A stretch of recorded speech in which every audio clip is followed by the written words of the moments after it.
Salut à toutes et à tous, vraiment désolée pour cette absence de 7 jours, mais j'ai été punie par YouTube. Ma vidéo sur la santé a été censurée et donc supprimée. Dorénavant, je ne publierai plus mes vidéos qui auront pour sujet le Covid sur YouTube. Elles seront exclusivement publiées sur Odyssée et Crowdbunker. Merci encore pour votre fidélité et bonne vidéo. Salut à toutes et à tous, bienvenue à ceux qui me rejoindraient pour la première fois. J'espère que vous allez tous bien, que vous gardez surtout le moral, c'est le principal, on va dire. Quand le moral va, tout va, hein. Alors aujourd'hui, je vais faire crise ukrainienne, du coup beaucoup de choses à dire. Comme d'habitude, je vais lire et commenter les articles à ma façon. Tout commentaire déplaisant, insultant sera automatiquement signalé et ou supprimé. Voilà, je préfère mieux dire d'entrée. Hein, au moins comme ça, vous savez à quoi vous attendre. Après, je suis comme je suis, ou on m'aime pas. Vous n'êtes pas obligé de me regarder. Alors, nous allons commencer par OPEX360.com. Les deux premiers véhicules d'opération spéciale version appui ont été livrés par Tecnam. Lancé en janvier 2016 et confié à Arcus, ex-Renault Truck Défense. Ouais, déjà Renault et Truck Défense, ça va pas ensemble. Mais bon, par la Direction Générale de l'Armement, DGA, le programme poids lourd des forces spéciales, non mais, ça y est, on recommence.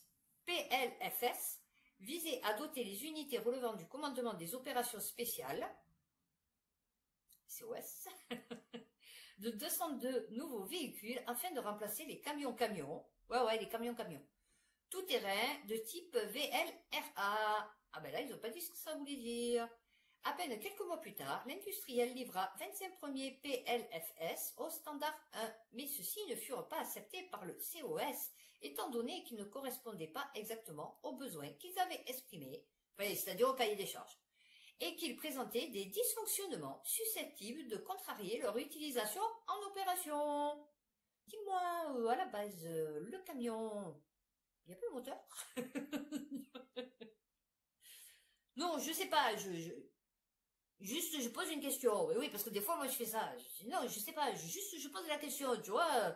Non, est-ce que le camion n'aurait-il pas besoin d'un moteur, en fait, pour avancer? Ah, d'accord.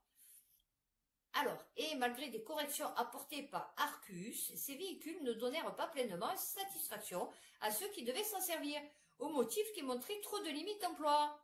Ouais, j'ai des soucis. De quoi? Le volant ne tourne pas.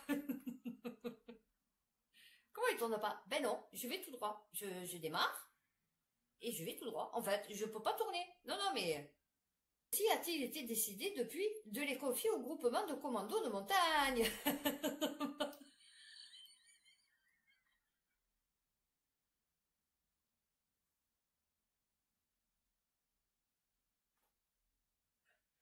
Le GCM, ainsi qu'au groupement de commandos parachutistes. Ah non, mais morte de rire. Ah non, mais il y a qu'ici qu'on voit ça. Mais c'était où, en France? C'est en France? C'est l'armée française? Non, attendez. Par la direction... Ouais, c'est ça. Oh, mais morte de rire. Non, mais le pire, c'est pas ça, c'est qu'ils les ont refourgués aux montagnards et aux parachutes. Non, mais, attends. Ah non, mais, toujours est-il que, pour le moment, les unités de COS doivent toujours faire avec leur VLRA. Eh ouais. Et dans l'attente du standard 2, ah oui, non, parce que du coup, on est passé au stade au-dessus, du PLFS, la DGA a commandé 45 véhicules d'opération spéciale en version appui. Vous vous rendez compte? En vérité, l'argent que ça nous coûte. Autant d'incompétences, en vérité. Auprès du constructeur français Tecnam. Pour rappel, ce dernier a également été sollicité pour livrer aux forces spéciales des véhicules d'opération spéciale pour la patrouille VOS-PAT. Putain, j'aimerais pas travailler dans l'armée, hein. Parce que s'ils parlent toujours comme ça, oh, ça doit être pénible, hein. Selon le dernier numéro du magazine Red, les deux premiers VOS APP ont récemment été livrés. Bon, on se fout, et alors? Ok. Mais quel est le rapport avec... Ah, mais ça, c'était pour nous. Je sais pas pourquoi j'ai mis la crise ukrainienne. D'accord, ok. Mais bon, c'est pas grave, c'était super intéressant, j'ai bien rigolé. Ah, vous avez pas rigolé, vous aussi? Oh, ouais, moi j'ai bien rigolé. Non, non, mais mort de rire. Leséchos.fr. Larry Fink s'accorde avec Volodymyr Zelensky sur la reconstruction de l'Ukraine. Allez, pas possible. BlackRock va organiser les investissements pour le redressement de l'économie ukrainienne. Non, mais il n'y avait pas besoin de la redresser, en fait. Elle a jamais été dressée, le truc, tu vois. Non, non, mais mort de rire. Ah, je vous dis, à qui profite le crime? Et qui c'est qui va l'avoir dans le cul? Ben, c'est nous, encore. Une annonce bienvenue pour le géant de la gestion d'actifs. Ah bah oui, après des mois de controverses sur ses ambitions environnementales. Ah oui, parce qu'il va tout niquer là-bas. Non, non, mais je vous explique. Le chef d'État ukrainien, Volodymyr, là, il est en train de vendre son pays, d'ailleurs, c'est même pas son pays, hein, Zelensky, parce que quand tu fais ça à ton pays, c'est pas ton pays, en fait. Et le président de BlackRock, là, et Fink, vont coopérer pour la reconstruction de l'Ukraine. Ah ouais, encore un petit compte en banque qui va être ouvert? Petit compte offshore? Non, non, mais mort de rire.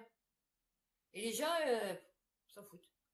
Comment l'innovation ukrainienne met la machine de guerre russe à genoux? Ah ouais. C'était quand ça, le 25 décembre? Ah, on l'a vu. Oula. Ah, ça y est, hein, c'est fini, hein. La guerre avec Poutine. Terminé. Écrasé, mais alors d'une façon... Pouh. Alors, il a fondé Aero Rosvitka, traduit par reconnaissance aérienne, un groupe composé de professionnels de l'informatique et de passionnés de drones. Cette organisation était spécialisée dans la reconnaissance du territoire ennemi, mais a ensuite utilisé des drones armés pour prendre les positions ennemies sous le feu.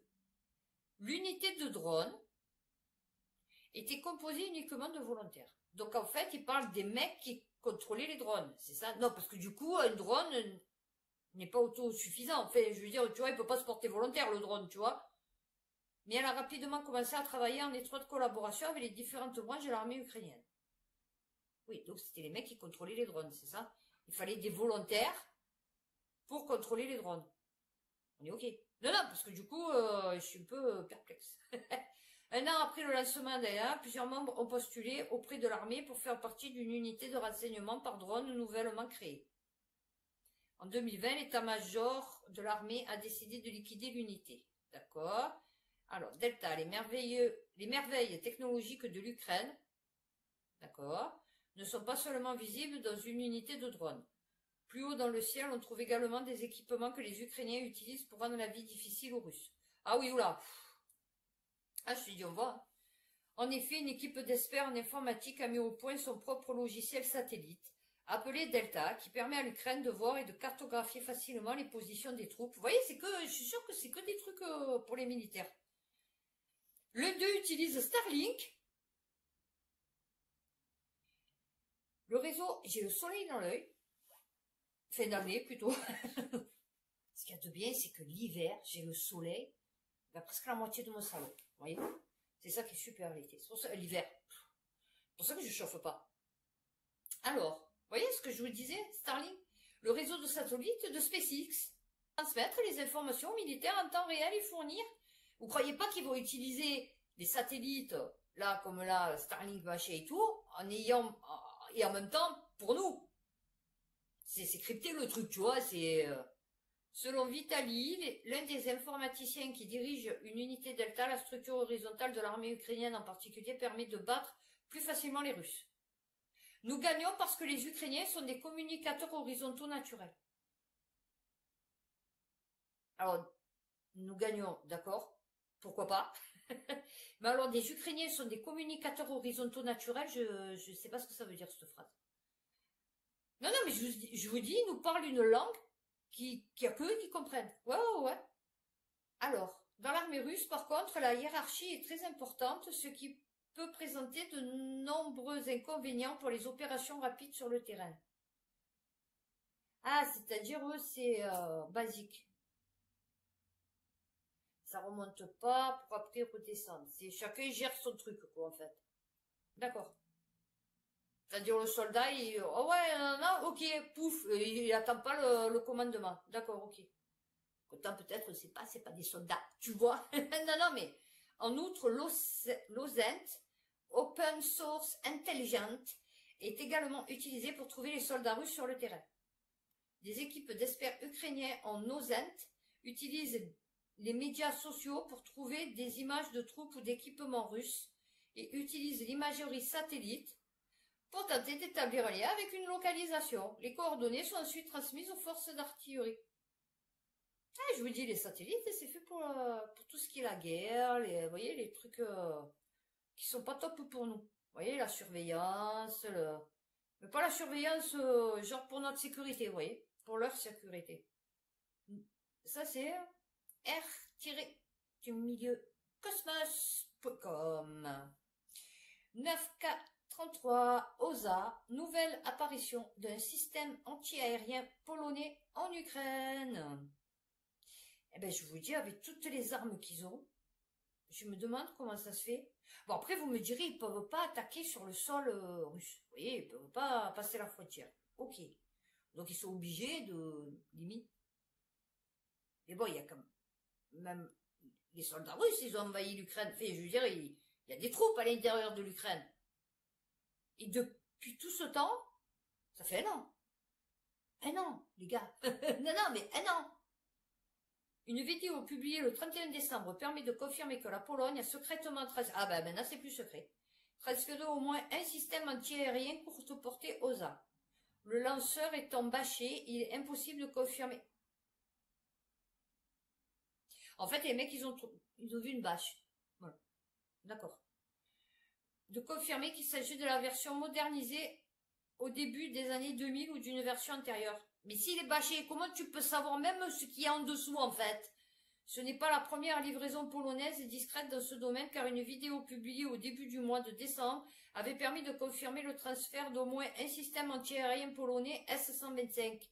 Ouais, bâché lui aussi. Non, parce que du coup, tu vois, c'est comme si je mets une bâche sur mon scooter, et puis le mec, il passe, il dit, oh putain, il est beau le Métropolis, tu vois. Comment tu peux savoir que c'est Métropolis, en fait, dessous la bâche? Non, non, mais... Une nouvelle surprise polonaise en Ukraine. Ouais, mais surprise fake. ouais, non, mais moi je te le dis. Parce que la vidéo, elle vient d'où, en fait? Une variante modernisée au standard OTAN. Le lanceur est bâché et ne permet donc pas de connaître la version. Non, mais ils ne prennent pas pour des cons. Ah ouais, c'est le système machin. Mais comment tu sais même que c'est le système machin, puisqu'il est bâché? Non, non, mais... Ah, propagande, quand tu nous tiens. Ah ouais, ça me manque de rien. J'ai vu ça. J'ai dit, mais attends, mais... Cogito ergo sum. Oh, non, mais truc de fou. Guerre en Ukraine. Parce qu'il n'y a pas d'avenir sans passé, des Ukrainiens prennent des coups pour mieux comprendre leur histoire et pas le récit russe. Est-ce qu'ils vont sauter le 39-45? Non, parce que du coup... Ou alors comment ils vont expliquer le fait qu'ils étaient pour les nazis? Tu vois, avec la Pologne et tout. Comment expliquer? Parce que là, ils sont en train de flipper parce que genre, on leur a bourré la tête d'idées russes dégueulasses, d'accord? Mais comment va-t-on leur expliquer qu'ils étaient pas du bon côté de la force, tu vois? Enfin, officiel, hein, on va dire. Une douzaine d'étudiants assistent aux cours sociales, hein, d'accord? Cette quinquagénaire, d'accord, est terminée à se débarrasser d'une vision soviétique de l'histoire. Ben, disons que pendant la guerre, du coup, c'était peut-être un honneur, tu vois, de faire partie du bon côté. Parce que du coup, les Russes se sont battus contre les nazis. On est ok. Bon. Là, du coup, que tu vas te retrouver avec la véritable histoire, peut-être, ça va être compliqué. Ça va être très compliqué. Qui sommes-nous? D'où vient-on, nous les Ukrainiens? Ce concept russe de fraternité entre nos deux peuples, ça date de quand? Est-ce qu'on est vraiment frères? Ben, c'était bien avant que vous étiez frères, mais maintenant, du coup, c'est compliqué. Alors, j'ai 34 ans, j'ai appris l'histoire à l'école, mais maintenant, je comprends que je ne connais pas beaucoup de choses, je suis perdue maintenant. Les Russes disent qu'on a la même culture, qu'on parle la même langue, mais ce n'est pas la même langue, ce n'est pas la fraternité. Ils nous disent que nous sommes des peuples frères, mais ce n'est pas vrai. Non mais d'accord. Mais bon, du coup, ouais, ça va être compliqué. Les Ukrainiens ressentent le besoin de mieux connaître l'histoire de leur pays. Alors, avant la guerre, bon, je ne sais rien. Pendant la guerre, pas top. Et depuis la guerre, pas top non plus. Hein, puisque les plus gros trafics se passent en Ukraine. Donc oui, effectivement, pas top, quoi. Donc peut-être il aurait fallu que tu restes sur la version russe, tu vois. Voilà. Bon, après, savoir ce qu'ils vont leur expliquer, hein. Bon, du coup, on nous explique bien que limite l'esclavage c'était une bonne chose pour les Noirs, tu vois. Donc guerre en Ukraine, la dépêche.fr, bon duel a-t-elle livré de la nourriture aux forces russes? Oh, papa, le leur a livré des petits pois, putain, mais comment ils ont pu faire une chose aussi dégueulasse? Livrer des haricots verts, pardon. Livrer des haricots verts en boîte aux Russes. Pouf. Ah, Cour pénale internationale. Ah oui, oui, oui. Ah oui, oui. Une photo d'un panier rempli de conserves Bon Duel. Et après, tu peux prendre une boîte de conserves Bon Duel qui date de 1912 et dire que putain, ça soutient Poutine. Non, mais n'importe quoi. Mais n'importe quoi. Et toi, tu fais un papier sur ça. Eh ben putain. On te paye, hein, pour faire un papier sur ça. Le mec, on le paye, combien il a donné Macron? Tout ça pour nous faire un papier sur une boîte de conserve qui a été postée sur les réseaux sociaux. Non, non, mais mort de rire. Russie, Vladimir Poutine accusé d'avoir prononcé ses vœux du nouvel an devant des figurants. Eh ben alors, c'est pas la première fois. Pourquoi, quand, comment il s'appelle, Hollande, il était parti, on l'appelait, papy, je sais pas quoi.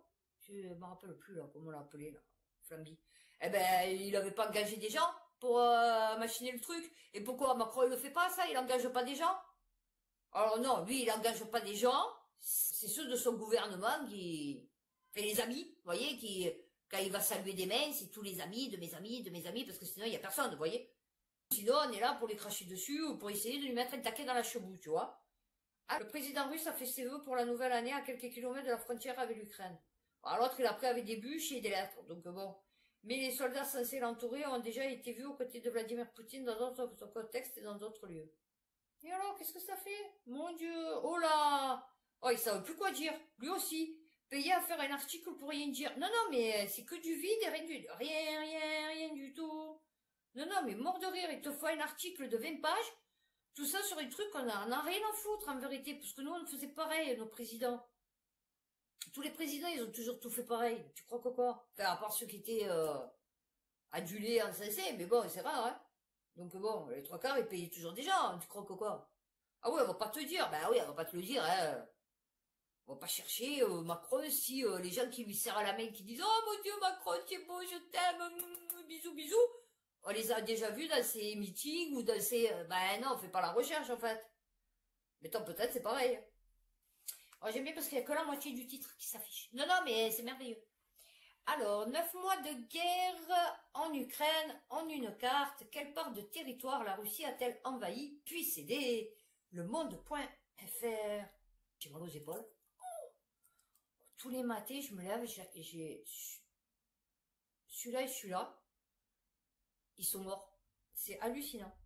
Et ça me réveille. Tous les matins, c'est ça qui me réveille. Et là, j'ai mal à l'épaule gauche. Alors, selon des estimations, Moscou contrôlait en mars 25% du... C'est là que je suis mal. Non, sérieux, c'est là. Oui, c'est trop mal. Alors, j'ai le truc électrique, vous voyez tout ce que j'ai le truc électrique et tout. Mais ça me fait rien, putain. J'ai la chaleur, j'ai le froid, j'ai le truc de...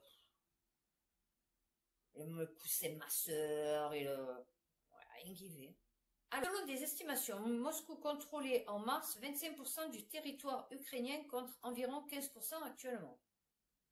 Ouais, mais il s'en fout. Et lui, il s'en fout. Lui, il veut pas prendre l'Ukraine. Vous avez pas compris encore, les gars. Les gars, il veut pas prendre l'Ukraine. Il faut juste dégager, enfin, essayer de faire stopper les bombardements dans le Donbass, d'ailleurs, qui continuent, hein, du coup, et du coup, faire une espèce de zone tampon pour empêcher, pour protéger la population. Protéger la population. Pas, oui, il a essayé de taper quelques trucs, ben oui. Là, c'est comme là, j'ai entendu, oui, le froid, oui, c'est, attendez, il apporte le malheur, Poutine. Parce qu'il laisse les gens dans le froid. C'est la guerre, chérie. Ah ouais, non mais mort de rien. Oui, il coupe l'électricité, il laisse les gens dans le froid. C'est la guerre. Ah oui, c'est sûr qu'en Afghanistan, tu vois, oui, en Libye, en Syrie, tu vois, en Afrique, oui, c'est compliqué qu'il y ait l'hiver, tu vois, qu'il y ait -12, tu vois, dans ces pays-là. Ça peut arriver sur les montagnes, mais je veux dire, bon, en règle générale, la température est assez tempérée. Et là, effectivement, c'est dans un pays de l'Est, nord-est. Donc, effectivement, l'hiver, il fait très froid. Donc, effectivement, quand tu fais une guerre, qu'est-ce que tu fais? Tu bombardes, en premier lieu, les infrastructures, tu vois, ouais, plus d'électricité, d'eau potable, de... Non, non, le mec, ouais, c'est un oiseau de malheur, je sais pas quoi. Non, non, il fait la guerre, c'est tout, point barre. C'est le mec qui fait la guerre. À tort ou à raison, mais il fait la guerre. OPEX360.com. Après le croiseur Moskva, la marine ukrainienne a visé le nouveau navire amiral de la flotte russe de la mer Noire. Alors, qu'il ait visé, c'est un fait. Parce que tu peux viser. Mais est-ce qu'il a tiré et l'a coulé, en fait? Non, non, parce que le ministère russe de la Défense a affirmé avoir repoussé, ben voilà, une attaque de drones aériens et navals contre la base de... Ah non, d'accord. Contre la base de Sébastopol, Crimée, et les navires assurant la sécurité des convois de céréales ukrainiennes dans le cadre d'un accord conclu sous l'égide des Nations Unies et de la Turquie. Et ayant accusé le 73e centre ukrainien des opérations maritimes spéciales d'en avoir été à l'origine, 73e centre ukrainien des opérations maritimes. Putain, ils sont 60. Combien ils en ont? Avec l'appui de spécialistes britanniques, il a admis que des dégâts mineurs, voilà, avaient été figés. Ouais, ça c'est comme les condés quand ils vous disent putain, on a fait 300 arrestations. Ouais, d'accord, mais combien qui ont été condamnés? Ah, d'accord, ok. Ah oui, non, mais bon, tu peux les faire, tes 300 arrestations. Par la suite, les autorités russes ont fait part de leur décision de suspendre l'accord sur les exportations ukrainiennes de céréales et de leur orientation de mettre à l'ordre du jour du Conseil de sécurité des Nations Unies l'attaque contre Sébastopol, ainsi que celle ayant visé les gazoducs 1-2 pour le Toyo, pour laquelle la partie russe prétend que le Royaume-Uni a aussi tenu un rôle. D'accord. Putain, vous voyez, ils nous en parlent pas. Enfin, ils nous en parlent pas. Ouais, du coup, ils nous en parlent, mais je veux dire, vous voyez, on n'est pas au courant dans la vie de tous les jours de tout ça. Alors, l'un des drones aurait été détruit après avoir été repéré par un marin de la frégate Ladny, classe Krivak, alors qu'il se dirigeait vers la baie de Sébastopol. D'accord. Pour le moment, il n'est pas possible de connaître les résultats des attaques lancées contre les navires russes visés par ces drones navals kamikazes. Cependant, et malgré un rapport de force largement défavorable, la marine ukrainienne a visé à 2 reprises le navire amiral d'une puissante force navale. Reste à voir si effectivement la frégate amiral Makarov a subi des dommages. Ah d'accord, ça vaut même pas en fait. À noter que ce navire a fait l'objet de plusieurs rumeurs au cours de ces derniers mois, rumeurs qui n'étaient pas fondées. Ouais d'accord, ok. En fait, il a coulé, ça fait des mois, c'est le truc. Ouais. Non, non, mais à mon avis, les rumeurs, c'était ça. On va vers la paix. Hein? Magnifique. Oh oui. Une belle paix qui s'annonce. Et on va finir, du coup, avec celui-là. J'ai plus de crise ukrainienne. Par contre, à ce moment, il n'y a pas beaucoup d'économie. Hein. OPEX360.com. Les forces armées norvégiennes ont relevé leur niveau d'alerte. Non, mais ça va. Peace. oui, non, mais... Est-ce en lien avec les récentes opérations de contre-espionnage au cours desquelles plusieurs ressortissants russes ont été arrêtés, avec des drones et des documents chiffrés en leur possession? Eh ben putain, ils avaient des containers ou quoi?